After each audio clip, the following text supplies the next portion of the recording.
Guys, I'm back on Elden Ring. You may ask where I disappeared. Well, the developers of an Italian Souls-like called Enotria organized a speedrun contest for the demo of their game, and the first place in any of the three speedrun categories would win a PS5, along with a t-shirt and a copy of the game.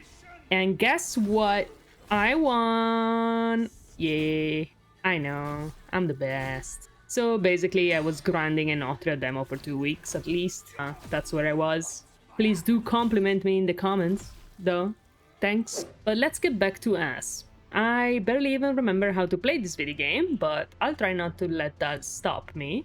The DLC has since come out, and with that, this amazing mechanic of the game showing me the new items with an icon and a dedicated tab. Suffice to say, I love this. After practicing my moveset for a few minutes, I go back to base. See what the Book of Dragon incantations unlocked for me? There's 3 new incantations, lightning based. They cost a bit though, and I am broke. I also stumble on the Smith, a dragon boy, praying, asking Marika for forgiveness and saying eventually she will have her wish for some other god to die. He doesn't like it when I ask him about it and tells me to mind my business. So I decide to put the Sacred Blade Ash on the Sword Spear, as I really like that ash, and I go back to Liurna Est. I can see what looks like a bridge of swords in the map, so I go over to it and go kill a camp of some sort of fire witches, who drop me a blood sorcery. There's also a Tinker Fire Knight, or something like that, and in the camp I also find a gesture, which I didn't actually notice at the time, and an incantation for Scarlet Rot protection. At the Grace near there, I equipped the Lightning Strike incantation, but honestly, I'm still unconvinced. My fireballs are still optimal, for sure. How could we call this? Looks like it belongs to a circus of something. Honestly, it's one of the funniest enemies yet, especially because it's just a cart driven around by a tiny guy on the back. I decide to go uphill to what looks like a church and take a moment to read about the Second Liurnian War that seems to have as faction Godric on one side and the Moon on the other. I don't know why the Moon is getting involved in these matters, but I have played Bloodborne, so nothing can surprise me anymore. There is in fact a church, the Church of Vows, and inside the best character design ever made, the Turtle Pope. Amazing. The Turtle Pope talks to me about the marriage between Radagon and Rennala, representing the union between the Earth Tree and the Moon Hogwarts houses. They divorced though pretty soon, as when Godfrey fucked off, Radagon decided to bail on Rennala and go marry Queen Marika instead. The Turtle Pope says he doesn't understand why, but I don't see it. Radagon is just clearly a gold digger. Anyway, apparently somewhere there's a huge Radagon statue that shows a big secret of his. So let's keep that in mind. Thanks for the info, Pope. In the middle of the church there's a fountain that I can use if I need absolution. And in a chest I find golden tailoring tools, which are Radagon's wedding gift to Rennala, which kind of feels like a hate crime. Imagine gifting your soon-to-be wife a sewing kit. Bok doesn't care about it, so we'll see if we find god clothes to use it on. I don't find much around the church beside the small cemetery, so I decide to go on the right towards this structure in the map. I am greeted by a stone giant who humiliates me by refusing to stagger no matter how many times I hit his ankles, and ends up just killing me because I'm not used to the dodge timing anymore at all. Second time is also scary, but I managed to stagger him with the Horns incantation, so I can finish him off. Before going to the elevator, I wanted to look around, but by trying to, I get unceremoniously murdered by a bear, so I promptly give up, get my runes, and go down the elevator.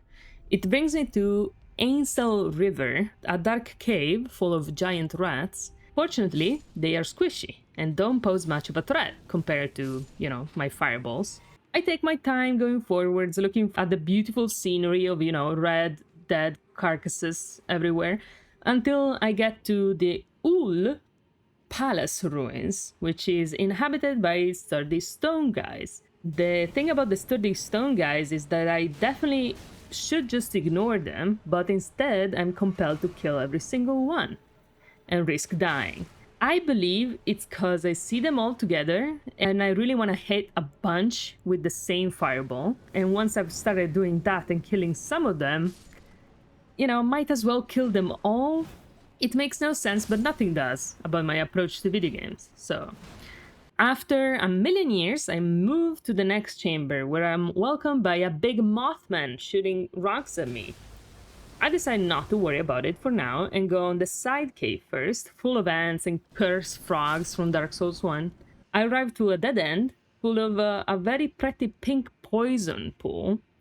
After a thorough investigation, I conclude I would die if I jump down. So going back, I find another exit that goes into a huge chamber with an even huger throne and corpse sitting on it. I wonder who that is. Of course, this is boss arena shaped, and a boss jump scares me from above.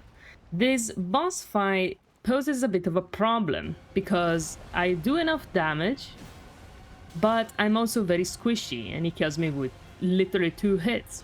But thankfully, as I said, I do enough damage, so in 2 more tries I actually beat him. And here's the fight.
He drops me a frozen lightning spear incantation, which looks very promising. The descriptions says that the dragonkin, like the boss, were born in the Eternal City, so I suppose underground. Since I've accumulated some runes, I decide to go back and buy the normal lightning incantation. The lightning spear is actually very good, faster than the fireball, and might actually do more damage. Under the throne I also find a Great Ghost Glowwort, which reminds me I still haven't upgraded any ashes because I'm afraid of committing. With my new lighting abilities, I go back to finish exploring the other caves and, murder another million stone boys. First, I run underneath the Mothman and find the map and a merchant. I buy everything except the Lost Ashes of War and the Celestial Dew, which I don't think I need. And then I go back to my murder spree, and I cannot overstate how long this took me. The stone boys were so many and so sturdy, but at least I got a bunch of practice in, with my new Zeus attack. Eventually, I make my way to the Mothman with some parkour. Problem is, at this point I've finished my mana, so I pop a Starlight Shard and patiently, throw darts and then eventually lightning bolts at him. And the Mothman actually doesn't drop anything, nor there's anything cool around, so I'm left pretty unsatisfied about it all.